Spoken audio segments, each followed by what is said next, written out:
Hey, you want some police officer insider tips on what you could do to avoid getting a ticket next time you get pulled over? Stick around.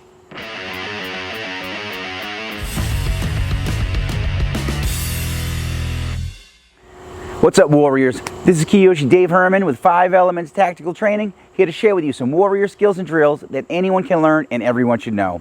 If you're new to the channel, welcome, and thanks for stopping by. If you already follow us on social media and that's how you found your way over to this channel, go ahead and hit the subscribe button and the bell notification button and the little thing where it says all notifications, so YouTube will let you know when the next video drops, and you get all sorts of cool content from here as well. Yes, I'm a police officer. Yes, I do car stops. Not very often. I don't like to do them.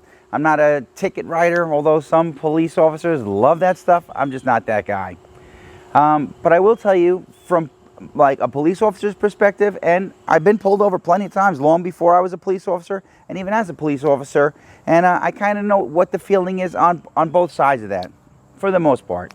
Believe it or not, even though I'm a police officer and I know there's a good chance that I'm probably not going to get a ticket when I get pulled over, I still get that nervous vibe like, oh man, I did something wrong. What am I doing? What do they want from me? And that's natural and that's normal, and I get it. So first things first, going into this, understand that more times than not, if you get pulled over by the police, they have a certain level of discretion. Like, they could decide to write you a ticket, to give you a warning, or not to do anything at all. If they're pulling you over, there's probably some sort of reason, like you probably did something. Maybe you rolled through a stop sign, you changed lanes without signaling, maybe there's something about your car, you got a really loud muffler, or whatever it is. But once they pull you over, they had some sort of reason to pull you over, and then from that point forward, they have a lot of discretion, usually, on whether or not they're going to write you a ticket at all. And a lot of that has to do with what you do in that moment. So some of these first tips, they sound pretty simple, but I've been a police officer for a while, and you would think that people just know not to do this, but police officers see a lot of crazy stuff in a day. First, obey the law. If you are speeding, like, I don't even mean like 5 miles an hour over the speed limit, but I mean like you're like speeding, you're blowing through traffic, that's a red flag. You're kind of drawing attention to you. If you're blowing like stop sign after stop sign, you slow down and roll through, some cops will be like, oh, they didn't stop. And other cops are like, yeah, well, that's how I drive. I get it. They looked around, they were careful.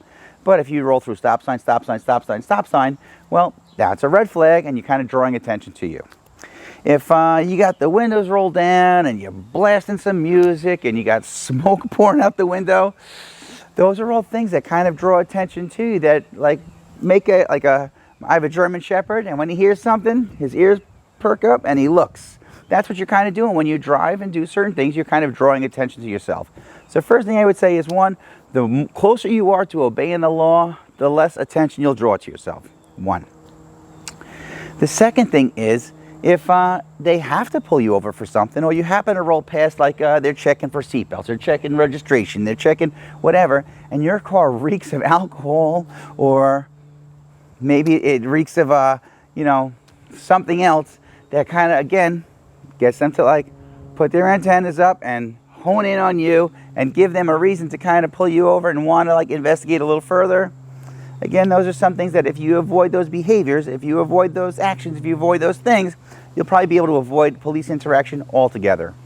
Another simple thing is just take a look around your car. Like, if your brake lights are out, that's a red flag. They're going to pull you over. If your headlight is out, they're going to pull you over. If your mirror is broken, or your window is shattered, or anything like that, anything that makes your car stick out from a normally operating and functioning vehicle, it's a little bit of a red flag that, again, some cops might be like, I didn't see that. And other cops can be like, hey, I got to go see what's going on over there. Now, the vast majority of police officers I know would rather cut you the break than not. I do know some that would love to, like, not just write a ticket, but to write a bunch of tickets. I don't agree with that. I don't like that. I don't think that's a nice thing. I don't think that's necessary, but that's part of their job, and they're allowed to do that. So the less ammunition you give them to be able to write you a ticket, the better and the easier it is for you. This comes with a little bit of caveat. So if you get pulled over and you follow all the steps that I'm going to tell you in a second, but when they look in your car, you have like weapons in your car, nothing's going to help you. If they look in your car and you have empty or open containers of alcohol, that's not going to help you. Like you're like, nothing's going to help you. If they look in, you got drugs or anything in there that you're not supposed to have, I can't help you with that. But if you're like doing the right thing and you get pulled over for going a little too fast or rolling through a stop sign or something pretty minor that, again, they could use their discretion to let you go, this should help you out. Is it definitely going to help you out? No, I'm sorry I don't have something that's 100% foolproof, but I will tell you that this is how you kind of like hedge the bet in your favor. Stay with me. So you're driving along, you got the radio cranked, and you see the lights come on in your rearview mirror. So the first thing you do is, I would say, turn down your radio if you got it up loud, and I always suggest that you put your directional on right away. So that lets the police officer know that you're acknowledging that they're behind you and you're trying to pull over as soon as it's safe to do so. Now, sometimes those lights and sirens come on behind you. You pull over to the side and they're not coming for you. They just keep going. So either way, as soon as you see them, you put on your directionals. You start to pull over to the right. As you start to pull over, you pull over safely. You know, make sure you're not cutting anybody off. You don't just jam on the brakes. Again, some of these things sound crazy, but these are things that I see all the time at police work. So you see the lights come on, you put on your directional right away. We turn down the radio so we can pay attention to what we're doing. As soon as it's safe to do so, we pull over, and I want to pull over, if I'm the person being pulled over, where there's enough room for me to pull over my vehicle and the police car behind me to pull over their vehicle safely. Because sometimes, you might not know this, but a lot of police deaths and police accidents happen when they're doing traffic stops, just like this on a busy highway. Person doesn't pull over far enough. They got to kind of pull up, and it's kind of they're in an awkward or dangerous spot. Sometimes they'll pick up the radio and say, hey, move forward, move over to the right, pull up on the grass, pull up on the curb. They may direct you, but it's just easier if you do it for them and they don't have to do it. The next thing you're going to do, once we pull over, we put the car in park, and I'm going to roll down all my windows. Day or night, I roll down all my windows. One of the scariest things in police work is doing car stops, because I have no idea who I'm pulling over. I didn't get a chance to do some sort of background investigation. I just saw something that needs to be pulled over. They need to be spoken to. Maybe they need to have a summons or ticket written. Police officers get alerts pretty much daily of routine traffic stops that go completely awry. Somebody jumps out with a bat, an axe, an ice pick, a gun, a machine gun, takes off and just goes running. I mean, like, they're out there. They don't really make it to the news because they happen so often, and there's, I guess, not much of a wow factor to it. But again, as a police officer pulling somebody over, the more things that they could do to make me feel safe and put me at ease will definitely affect the outcome of our interaction together. I roll down all my windows so when they come up to the car, they could see in. I have nothing to hide. I don't have any, there's no guns or drugs or weapons or, dead bodies or anything in here. So it's good to go. And when they come up, expect them to have a flashlight and be peeking around and looking for everything in the car, because they're looking really more than things that are going to get you in trouble. They're looking for things that are going to hurt them. That every cop's first and most important priority is, hey man, I just want to go to work and come home safe to my family. That's it. So now I pull over, windows down, I turn off the vehicle. It's quiet. They know I'm not going to try and drive away. Now, some people will take their keys out and either put them on the dashboard. I've seen people put them on the roof. Do you have to? No, but again, you take your keys out. Again, it's one more thing that's letting the police officer know that you are like working with them, that you're complying. You're not trying any funny business. You're not trying to give them an attitude. You're not making them talk through the window. You're doing everything you can to just make the interaction smooth and easy. Now, if you have your seatbelt on, I personally keep my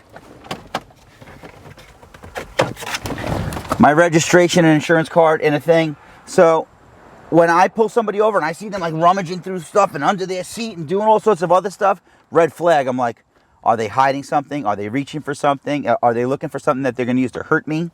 Whereas I see somebody kind of reach over, come back, and when I get to the car, they have their hands on the wheel. Anybody else in the car has their hands either on their lap or on the car seat in front of you or on the dashboard. Hands will kill you. Like, my law enforcement friends out there, my military and security personnel friends and warriors and subscribers and stuff, you guys know the hands will kill you. The second you don't see a hand, that's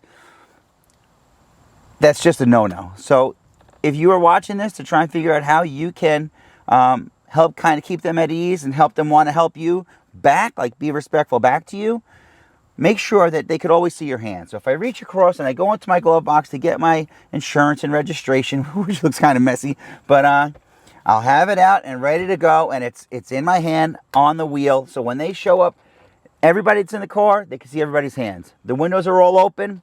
If it's nighttime, I have my interior lights on so they could see in no problem. Before they even get up to the car, before they even get up to the window, they could see in the car. They could see how many people are in here. I roll down the window so they could hear. They could smell. Like, as a police officer, you got to use all of your senses because it's really about your own safety, right? So, other than grabbing my insurance and card and everything, having it in my hand, maybe have your driver's license in your hand, all of this is to put the police officer at ease, to be respectful of them, to like not give them a hard time. And then when they get up to the car, this is the next part, and it's very important. Whether you like police or not, whether you support police or not, if you want a ticket, just be like a jerk to them. Be like rude, be disrespectful, be impolite. But again, you could do all the right things and maybe you still get a ticket or you know, for whatever reason, maybe they think you're somebody else. They ask you to get out of the car. Now it's a tremendous inconvenience. Whatever you do, yes, sir. No, sir. Thank you, sir. Excuse me, sir. Even if it pains you to do it, you're doing this really to keep yourself safe, to keep them safe, and ideally get yourself out of a ticket, right? Now, if it's a woman, ma'am, right? Yes, ma'am. No, ma'am. Thank you, ma'am. Excuse me, ma'am. You're right, ma'am. Sorry, ma'am. I didn't notice I did that, ma'am. Let's say they're going to write you a ticket. You did some sort of thing, and they're like, look, thank you, I appreciate it. I need your license, your registration, your proof of insurance. They walk back to their car, and they're about to write you a ticket. And it's taken them a while. Like, I work for a department, and and I'm not very good at writing tickets. It takes me a while. Sometimes I'm writing a ticket when I absolutely have to, and because I don't do it often, it takes me quite a while. If I'm writing that ticket, and the person's getting impatient, beeping their horn at me, like waving their hands at me, like getting out of the car and giving me nasty looks. Every time they do something like that, I went from like not wanting to write them a ticket at all to like starting to look for what other things can I write them a ticket for. Does that make sense? I know that sounds kind of mean, but I'm a firm believer in the respect you give is the respect you're going to get back in return. Whatever you do, unless instructed to do so, do not get out of your car. Unless instructed to do so, do not get out of your car. Again, police officers, we see tons of videos, tons of updates. Again, routine traffic stops that go completely awry. And a lot of times it starts with somebody jumping out of their car in a huff. Oftentimes they jump out in a huff and either want to fight or attack you, or they get out with a weapon. And when I'm the person in the car pulling somebody over and I see them getting all antsy and fidgety, I feel myself getting kind of antsy and fidgety too. Like, am I about to get into a fight? Am I about to get into a shootout? Am I about to like die? Man, I got to go get my kids off the bus in a little while. So all the things that you do, one, are for your safety first. Two, to make sure that you're making them feel like they're safe as well. And three, to try your best to get out of the damn ticket. All right, so quick review. One, we're going to do everything we can to make sure that our car is up to date. Our registration is up to date. Our inspection is up to date. All our lights are in working order. That there's nothing dangling or hanging or dragging from the car. The muffler is legal. It's not too loud. It's not too whatever. That everything with the car is good to go. We're obeying the law. We're going to do our best to stay within the speed limit, or a little bit above. Nothing crazy. Whatever we do, we're not going to be dangerous, right? We're going to do our best to not draw any attention to ourselves, whether with our driving, with our music, with any odors that may be emanating from the car.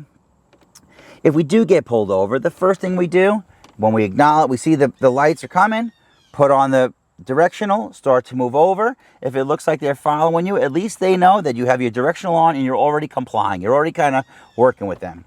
We look for a safe spot for both of our vehicles to park, so I have room for me to pull over, room for him to pull over, or her, room for them to get out and come up to my vehicle and not be in traffic or in harm's way. As soon as I pull over, I put my car in park. I roll down all my windows. If it's nighttime, I turn my interior lights on. I turn the car off, put the keys on the dashboard.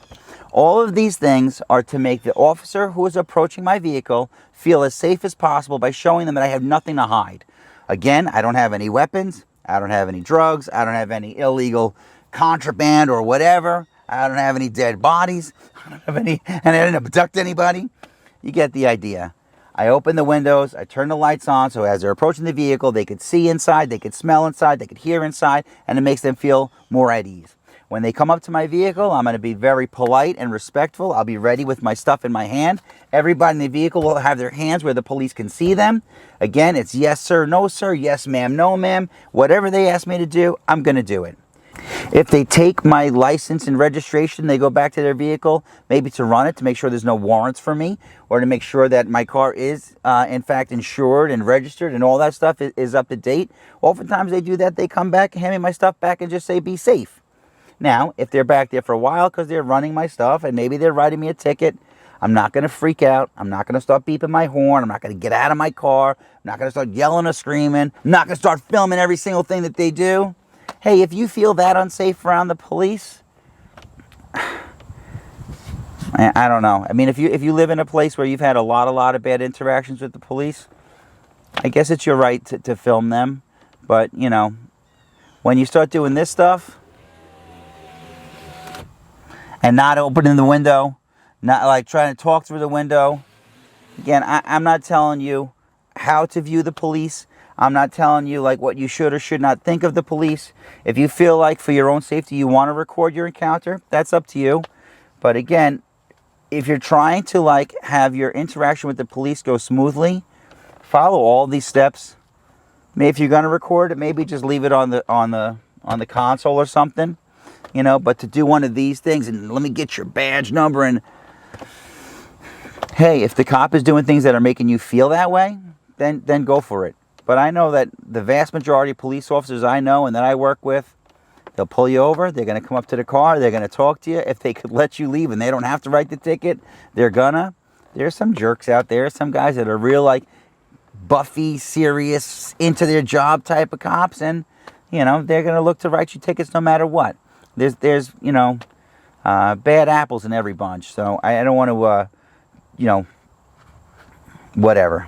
I can't change every police officer in the world. I can only change me. So I go and be the best guy that I could be to show people that, hey, there's a lot of good guys and I'm not the best one. And there are plenty more that are just like me, if not nicer and better police officers and whatnot. But again, is there any 100% way to make sure you're not going to get a ticket? No, I'm sorry, there's not. If you want to get a ticket, have an attitude. Don't roll down your window. Start filming them. Yell at them. Curse at them. Just, if that's really how you feel, just for the sake of not getting a ticket, not have to pay the ticket, just shh. Just don't. Again, if you feel it in your heart that you must say that, then go for it. But if you're watching this video and you're trying to figure out ways to get out of a ticket the next time you get pulled over, give it a shot. You got nothing to lose. If it goes all wrong and it goes all bad and you want to say some mean stuff to them after, go for it. But again, more times than not, your encounter with the police will be directly proportionate to your attitude that you have when you encounter the police. Hey, if I'm missing something along the way, if you could think of another thing that might help you get out of a ticket, go for it. Let me know in the comment section below. Well, if you made it this far and you like what I'm teaching and preaching, go ahead and give me a thumbs up and like this video. If you're loving it, go ahead and hit the subscribe button. And if you gotta have it, make sure you hit the bell notification button and the little thing where it says all notifications so YouTube will let you know when the next video drops. If you're really digging it and you want more, you can find me on all social media platforms at 5 Elements Tactical. That's all I got for now, Warriors. So until our paths cross again, pray for the best, prepare for the rest. I'm Kiyoshi Dave Herman with 5 Elements Tactical Training. Thanks for watching.